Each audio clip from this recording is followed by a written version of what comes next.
A 16-year-old had no business being on a U.S. Navy submarine in World War II. He was too young, untrained, unauthorized. And yet, his idea worked when everything else failed. By 1945, submarine warfare had become brutally predictable. Once enemy sonar found you, the sequence was almost mechanical. Tracking, depth charges, damage, death. American crews knew the odds. The Navy knew the numbers. Survival was no longer tactical, it was statistical. What made this story dangerous is not that a teenager was brave. It's that his idea was dismissed for the same reason he was. It looked childish. Military experts believed that defeating sonar required sophisticated engineering, new materials, classified systems, complex countermeasures. Anything simple was automatically assumed to be useless, especially something a teenager could think of. That assumption was fatal. During a depth charge attack, when every second meant less air and more pressure, this 16-year-old noticed something everyone else had learned to ignore. Not a weapon, not a machine, not a secret technology, just a basic physical behavior that didn't fit the Navy's expectations. What followed was not a heroic gamble. It was a quiet violation of doctrine. And when it worked, it didn't just save one submarine. It exposed a hidden flaw in how modern navies understood underwater warfare, forcing an enemy armed with the best sonar in the Pacific to attack something that wasn't even there. By the end of this story, you won't just know what a teenager did. You'll understand why the simplest ideas are often the most dangerous to systems that believe they already know the answer. If you want to understand how wars are really changed not by firepower, but by ideas no one wanted to hear, stay with this story. By early 1945, the Pacific War looked decided, at least on the surface. American fleets moved freely across the ocean. Aircraft carriers dominated the air. Island after island fell into Allied hands. From Washington, the naval war appeared methodical, controlled, and increasingly one-sided. Beneath the surface, it was something else entirely. Submarines had become the most effective weapon in the Pacific. They were sinking Japanese merchant ships faster than they could be replaced. Oil stopped flowing. Ammunition shipments vanished. Food convoys never arrived. Entire garrisons were left isolated, starving, and irrelevant. Strategically, submarines were winning the war. Tactically, they were dying. The problem was sonar. Once a Japanese destroyer established active sonar contact, a submarine's fate followed a familiar pattern. The destroyer circled patiently above, calculating range and bearing with each returning ping. Depth charges followed, not aimed, but bracketed. Not precise, but relentless. A depth charge did not need to strike the hull. Water carried pressure too efficiently. Explosions nearby cracked steel, ruptured pipes, shattered batteries, and filled compartments with chlorine gas. Men were injured without a single fragment touching them. Systems failed quietly. Oxygen thinned. Time became the enemy. Submarine commanders understood this reality with brutal clarity. Training manuals listed evasive tactics, silent running, sudden depth changes, exploiting thermal layers, releasing debris to simulate destruction. Crews executed them flawlessly, and still, submarines were lost. By 1945, the U.S. Navy had documented more than 1,000 depth charge attacks across the Pacific theater. Analysts reviewed every variable: speed, depth, maneuvering patterns, sonar angles, crew discipline. Their conclusion was not comforting. Once sonar contact was maintained, survival depended largely on chance. This was not a secret. It was an accepted truth inside the submarine force. Officers did not say it aloud, but everyone understood it. When sonar locked on, skill mattered less than luck, and luck ran out often. The Navy explored solutions. Engineers proposed specialized hull coatings to absorb sound waves. Research groups discussed electronic countermeasures and advanced jamming systems. Intelligence officers examined German acoustic decoys captured from U-boats in the Atlantic. Each idea shared the same flaw. They were slow. They required new equipment, specialized launch systems, dangerous chemicals, or full refits. Submarines currently at sea could not wait months or years for innovation. Boats on patrol were fighting with what they already had, and what they already had was not enough. So the doctrine hardened. Sonar could not be reliably defeated with existing American submarines. Commanders were instructed to minimize detection, accept the odds, and rely on discipline and endurance if discovered. The system adapted around the limitation instead of challenging it. This belief shaped every decision underwater. It shaped how officers trained their crews. It shaped how engineers prioritized research. It shaped which ideas were considered serious and which were dismissed without discussion. Complex solutions were respected. Simple ones were suspect. And no one embodied that divide more clearly than the people who were not supposed to have ideas at all. On a Untold submarine, authority flowed downward. Officers planned. Chiefs executed. Junior sailors observed and obeyed. The hierarchy was rigid for a reason. In a steel tube hundreds of feet below the surface, discipline kept everyone alive. But discipline also filtered perception. The system listened to credentials. It trusted experience. It favored complexity because complexity felt professional, measurable, engineered, defensible. Anything that sounded too obvious was quietly ignored, especially if it came from the wrong person. By the spring of 1945, American submarines were trapped inside this logic. They knew sonar was killing them. They knew the solutions on the table were out of reach, and they believed there was nothing in between. What they did not realize was that this belief, not Japanese sonar, was the real constraint. Because while the Navy searched for advanced technologies and doctrinal answers, a detail was hiding in plain sight. A detail so mundane that it never entered formal analysis, a phenomenon observed repeatedly, logged incidentally, and then forgotten. It did not look like innovation. It did not look like a weapon. And it certainly did not look like something that could change a war. But under the right conditions, under pressure, in darkness, with no authority to speak, it would become the only idea that mattered. By 1945, the U.S. Navy did not misunderstand sonar. It trusted it. Active sonar had transformed naval warfare. For the first time, a ship could see beneath the ocean's surface, sending pulses of sound outward and listening for echoes bouncing off solid objects. Steel hulls reflected sound efficiently. Submarines could hide visually, but acoustically, they were exposed. This was not theory. It was proven, tested, and lethal. Naval analysts knew exactly how sonar killed. A destroyer did not need constant visual contact. It only needed to maintain acoustic lock long enough to narrow uncertainty. Once the contact stabilized, depth charges followed predictable geometry, not accuracy probability. The ocean did the rest. From a systems perspective, sonar worked too well. That success shaped how the Navy thought about the problem. The question was never whether sonar could be defeated in principle. The question was how difficult defeating it must be. And the answer, everyone agreed, was the same. Very difficult. Defeating sonar was framed as an engineering challenge, not a tactical one. If sound waves bounced off steel, then the solution had to involve better steel or something more advanced than steel. New hull materials, absorptive coatings, electronic interference, complex decoys designed by specialists. Anything less felt unserious. This assumption hardened into doctrine. Reports emphasized limitations. Briefings reinforced inevitability. Officers learned to accept that once detected, the battle shifted from maneuver to endurance. Survival meant discipline, not innovation. The logic was clean, too clean, because it quietly excluded an entire category of solutions before they were ever considered. Simple solutions. Ideas that did not look military enough were filtered out early, not through malice, but through professional bias. If something could be understood intuitively, it was assumed to be incomplete. If it did not require specialized equipment, it was assumed to be ineffective. This mindset was reinforced by enemy examples. German U-boats had experimented with acoustic decoys in the Atlantic.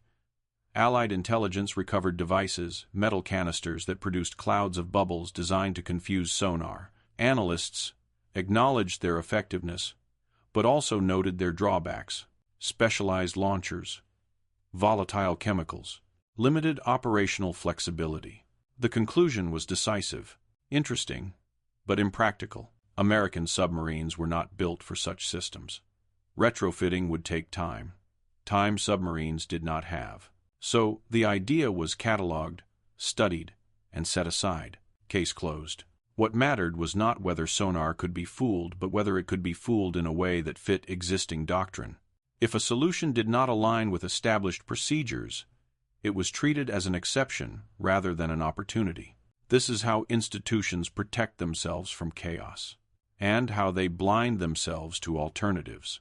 Inside a submarine, this belief became operational reality. Crews were trained to minimize noise, not manipulate sound. They were taught to evade detection, not deceive it. Sonar was something to avoid, not exploit. Yet during combat, anomalies appeared. They were small, brief, easy to ignore. Sonar contacts occasionally shifted. Enemy depth charges sometimes fell wide for no obvious reason. After certain maneuvers, destroyers would momentarily lose track, then reacquire. These moments were dismissed as operator error or environmental noise. Nothing consistent enough to challenge doctrine. Nothing worthy of a report. Because the system was not looking for a different answer. It was looking for confirmation of the one it already had. This is the danger of expertise under pressure. Experts become very good at explaining why something cannot work. They refine arguments. They eliminate uncertainty. They build confidence, not necessarily correctness. By early 1945, American submariners were operating inside a closed loop of assumptions. Sonar was unbeatable without advanced countermeasures. Advanced countermeasures were unavailable. Therefore, survival depended on endurance and luck. This logic was repeated often enough that it stopped being questioned, and that is why the breakthrough did not come from command. It did not come from research divisions. It did not come from anyone authorized to propose new doctrine. It came from a place the system never evaluated because it did not recognize it as a source of insight at all. Someone who did not know what was impossible. 24. Someone who had no reason to defend the assumption. Someone close enough to the problem to notice what theory ignored. The system had defined the problem too narrowly, and because of that, it had defined the solution out of existence. The failure was not a lack of observation. It was a failure of interpretation. American submariners saw the same ocean everyone else did. They heard the same sonar pings. They felt the same explosions reverberate through steel hulls. Nothing about the environment was hidden from them. What was hidden was meaning. Inside a submarine, every action was procedural. Every sound had a category. Every anomaly had an explanation, usually a comforting one. When sonar contacts shifted unexpectedly, the explanation was equipment error. When depth charges fell wide, it was credited to poor enemy accuracy. When a destroyer briefly lost contact, it was attributed to thermal layers or water conditions. These explanations were not wrong. They were just incomplete. The submarine force was trained to see sonar as a binary system, detected or not detected. Either the enemy had you, or they didn't. Once detection occurred, the tactical goal was to break contact by maneuvering or silence. No one was trained to think about what happened in between. Sonar, in theory, was precise. In practice, it was interpretive. Operators did not see submarines. They heard echoes and converted them into assumptions. Distance, bearing, speed, all were inferred from sound behavior. This distinction mattered, but it was rarely discussed outside technical circles. In combat, crews focused on survival, not acoustics theory. Sonar was treated as an enemy sensor, something external, hostile, and uncontrollable. It was not treated as a system that could be manipulated. And that mindset shaped what sailors paid attention to. When a torpedo was fired, compressed air expelled water from the tube. That air escaped into the sea, forming a column of bubbles that rose slowly toward the surface. Every submariner knew this. It was an accepted side effect of standard operations. What no one discussed was how those bubbles interacted with sonar. Not because it was secret, but because it seemed irrelevant. Bubbles were noise. Noise was undesirable. End of analysis. In training environments, bubbles were considered a liability. They revealed position visually. They created acoustic clutter. Crews were taught to minimize them, not study them. This was the critical blind spot. Bubbles do not behave like solid objects underwater. They reflect sound chaotically, scattering sonar pulses in unpredictable ways. A large enough concentration can overwhelm a return signal, creating false targets or masking real ones. Acoustic engineers understood this in controlled settings. But that knowledge never crossed into operational doctrine. It stayed theoretical, compartmentalized, disconnected from combat reality. The system had no mechanism to connect theory with experience unless the connection was obvious, repeatable, and sanctioned. And this one was none of those things. During combat patrols, subtle patterns appeared. After torpedo launches, enemy sonar contacts sometimes drifted. Depth charges occasionally detonated away from the submarine's actual position. These moments were fleeting, inconsistent, easy to rationalize. No report ever concluded, "Bubbles disrupted sonar tracking." Because no one was looking for that conclusion. The Navy's analytical framework prioritized complexity. It assumed effective countermeasures had to match the sophistication of the threat. Sonar was advanced technology. Therefore, defeating it required advanced technology. Anything simpler was dismissed as coincidence. This is how systems become blind, not by ignoring data, but by organizing it incorrectly. Submarine crews were trained to follow procedures, not question foundational assumptions. Junior sailors were expected to observe, not interpret. Insight flowed upward only when it fit existing categories. And so, the most important observations never made it past the lowest level. Not because they were wrong, but because they sounded naive. In a rigid hierarchy, ideas inherit the credibility of the person who voices them. An observation from an officer was analysis. The same observation from a junior sailor was noise. This dynamic mattered more than anyone realized. Because the person who would eventually connect the dots did not approach the problem as a tactical puzzle or an engineering challenge. He did not know what the Navy considered realistic. I know. He only saw cause and effect. He saw sonar lock onto steel. He saw sonar hesitate around bubbles. He saw depth charges fall where the bubbles were, not where the submarine was. To him, this was not an anomaly. It was a pattern. But patterns are dangerous inside systems that prize certainty. They imply that something fundamental has been misunderstood, and institutions resist that implication instinctively. So, the system filtered the observation away. It categorized it as incidental, it labeled it as unreliable, and it moved on, unaware that it had just ignored the only idea capable of breaking the deadlock. Because the breakthrough did not require new materials. It did not require secret technology. It did not require rewriting physics. It required reinterpreting something everyone already saw but had been trained not to think about. And that reinterpretation would only come from someone who did not know the rules well enough to respect them. The system did not fail because it lacked intelligence. It failed because it only listened to the right kind of intelligence. On a U.S. Navy submarine in 1945, hierarchy was absolute.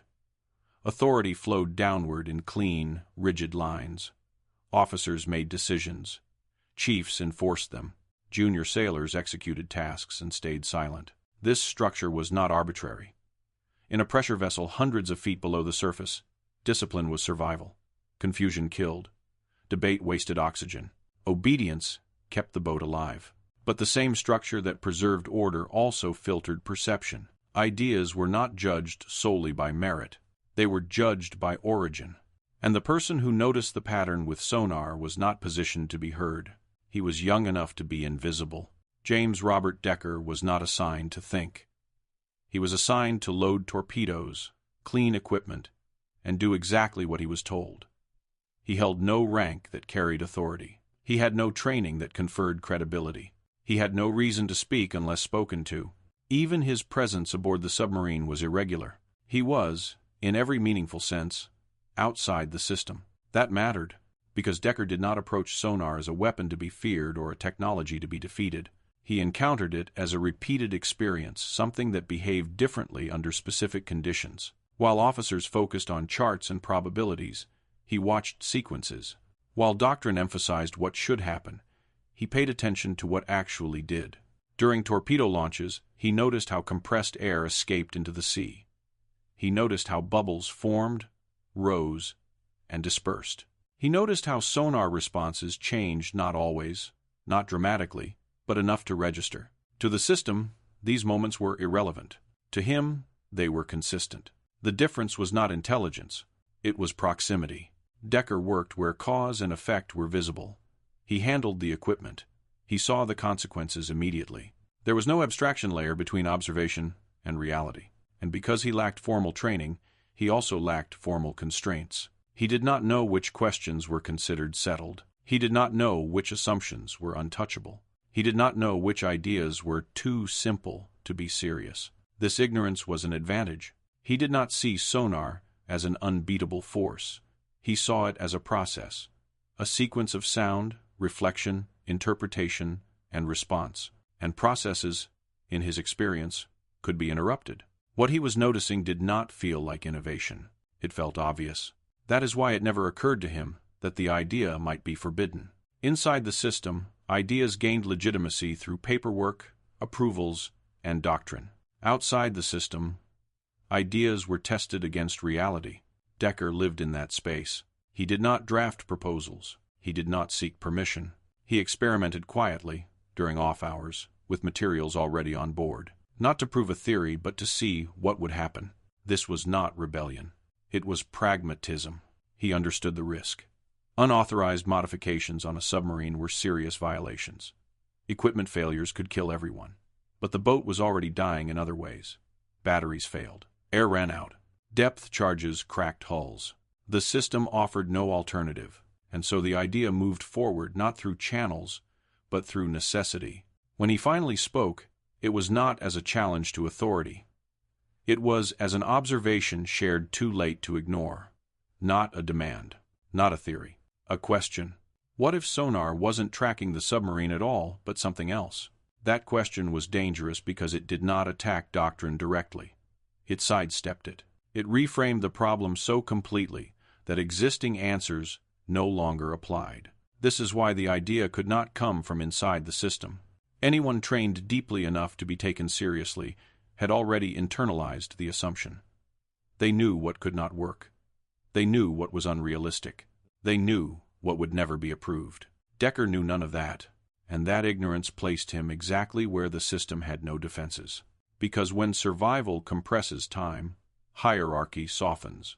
When options disappear, authority listens, if only briefly. The Navy did not plan for that moment.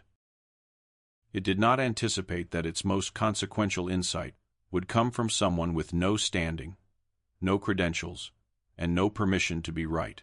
But under pressure, systems reveal what they value. And in that moment, survival mattered more than doctrine. Which meant the idea would finally be tested not because it was approved, but because there was nothing left to lose. On a submarine, there is a moment when discussion ends. Not because agreement is reached, but because time runs out. By the time the idea reached the control room, the submarine was already trapped inside that moment. Sonar contact had stabilized. Depth charges were falling closer. Batteries were degrading. Air quality was deteriorating. The boat was no longer fighting to escape, it was fighting to delay the inevitable. Every officer in the room understood what that meant. There were rules for this situation. There were procedures, and none of them worked reliably. This was the point where submarines usually died. That reality shaped how the idea was received.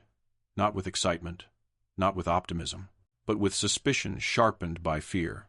The proposal violated multiple assumptions at once.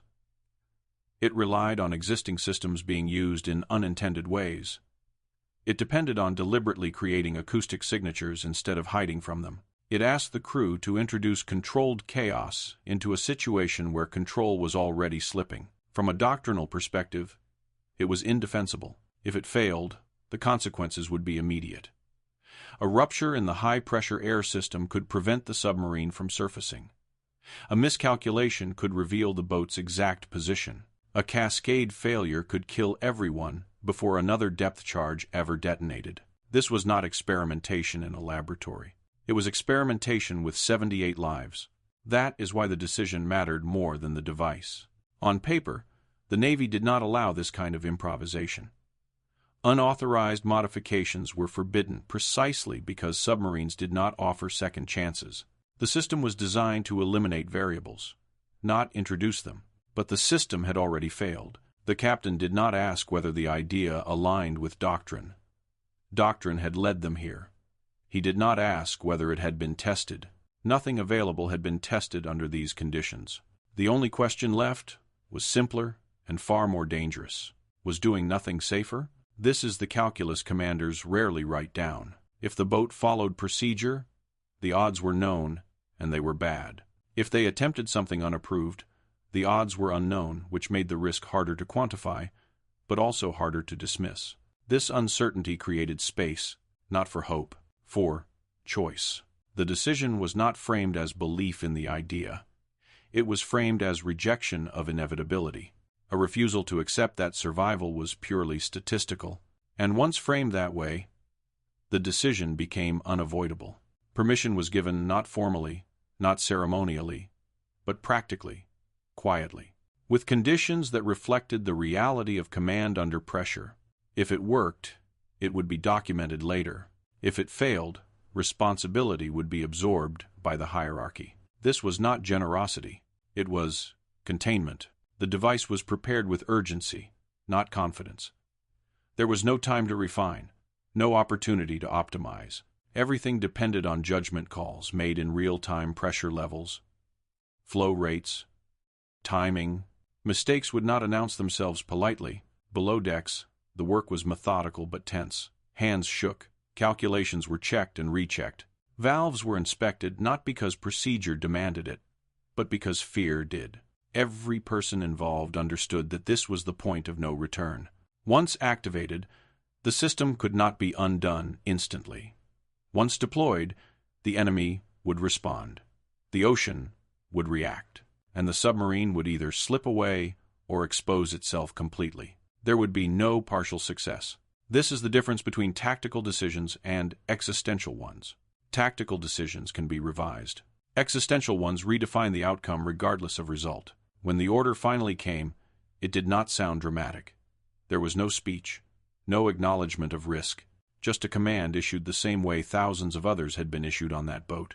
Clear, direct, final. In that moment, rank mattered less than proximity. The person closest to the mechanism became the most important person on the submarine, not because of authority, but because of timing. The system had ceded control to reality. What followed would not be judged by intention or courage. It would be judged by physics, by sound, by how the ocean interpreted what the submarine released into it. This is why the moment mattered, not because it was heroic, but because it exposed the truth about innovation under pressure. Systems innovate slowly because they are designed to survive error. War innovates brutally because it punishes stagnation immediately. When doctrine collides with extinction, doctrine yields or people die. The Navy would later refine the idea. Engineers would improve it. Committees would approve it. But none of that mattered now. Right now, a submarine was betting its existence on an idea that had never been approved, never been sanctioned, and never been considered worthy of discussion. Not because it was brilliant, but because everything else had already failed. And when the first valve was opened, there was no turning back. The test did not begin with confidence. It began with silence. Inside the submarine, there was no way to know if the idea would work until the ocean responded. No indicator light, no confirmation signal, only sound and the absence of it. The destroyer above continued its search pattern. Active sonar pulses radiated outward, striking the submarine's hull and returning with steady clarity. Each ping reinforced the same conclusion. The Americans were still there. Time was running out. When the order came to deploy the countermeasure, it was issued without drama. There was no pause for reassurance, no second guessing. On a submarine, hesitation is a decision, and usually the wrong one. The valve was opened. Compressed air began to move through the system, reduced carefully from high pressure to something survivable. The flow was controlled, not forced. The goal was not speed, but persistence. Air escaped the hull and entered the sea, forming a column that expanded as it rose. Nothing exploded. Nothing broke. For a few seconds, nothing seemed to happen at all. Then the sonar changed. On the submarine's own listening equipment, the soundscape shifted. The familiar rhythm of the enemy's sonar returns distorted slightly, not dramatically, not obviously, but enough for trained ears to notice. The contact was still there, but it was no longer stable. Above the submarine, the destroyer's sonar operator heard something unexpected. The return echo no longer behaved like a single, coherent object. Instead, it fragmented. Reflections appeared forward of the last known position, broader and less defined. The operator adjusted settings. The contact persisted. To him, this looked like movement. Depth charges followed, but they fell where the sound suggested, not where the submarine actually was. Inside the boat, the explosions were distant, still violent, still terrifying, but no longer precise. Pressure slammed against the hull, but without the lethal intimacy that crews recognized immediately. This was not proof, it was a hint. The captain did not declare success. One anomaly meant nothing. Sonar operators made mistakes. Water conditions changed. Luck intervened. The real test was repetition. If the idea worked, it had to work again. The submarine maneuvered slowly, deliberately, creating separation without drawing attention. The air system was monitored continuously.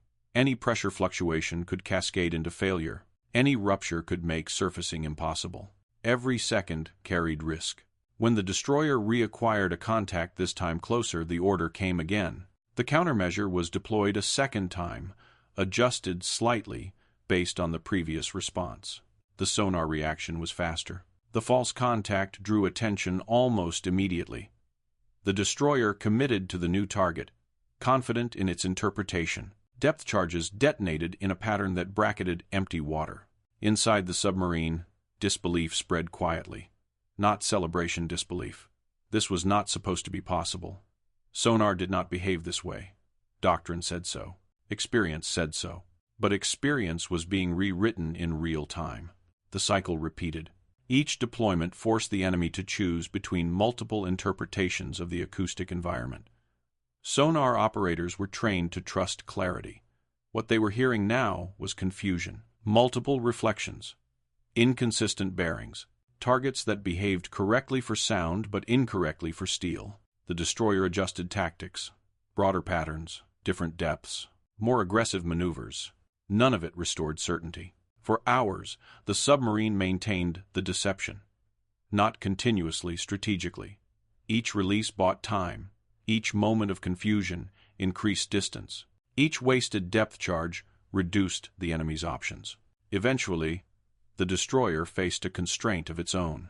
Ammunition was finite. Fuel was limited. Confidence eroded. Sonar contact degraded to the point where further attacks became inefficient. The risk of wasting remaining depth charges outweighed the probability of success. The destroyer disengaged, not because the submarine had vanished, but because it no longer made sense to continue. When the sonar pings faded, the submarine did not celebrate. It waited. Only after minutes passed without renewed contact did the crew allow themselves to acknowledge what had happened. They were still alive. The boat was intact. The air system held. The ocean had accepted the deception. The idea had worked, but its success was not miraculous. It was mechanical. Sonar had not been defeated, it had been misled. That distinction mattered. The enemy had not failed. Their equipment had not malfunctioned. Their operators had not made obvious mistakes. They had simply trusted what their system told them, and their system had been given something new to interpret. This is what made the breakthrough dangerous. It did not rely on superior technology. It relied on understanding the limitations of interpretation. It exploited the gap between signal and meaning. In doing so, it revealed something the Navy had not fully appreciated. Sonar dominance was not absolute. It was conditional. And conditions could be manipulated. By the time the submarine surfaced safely hours later, the implications were already clear to those who understood what they had witnessed. This was not a one-time escape. This was a repeatable tactic. It required no new hulls, no classified components, no redesign of submarines already at sea. It could be installed quickly, used immediately, taught easily, which meant the balance beneath the surface had shifted, quietly, without announcement, without the enemy realizing exactly how.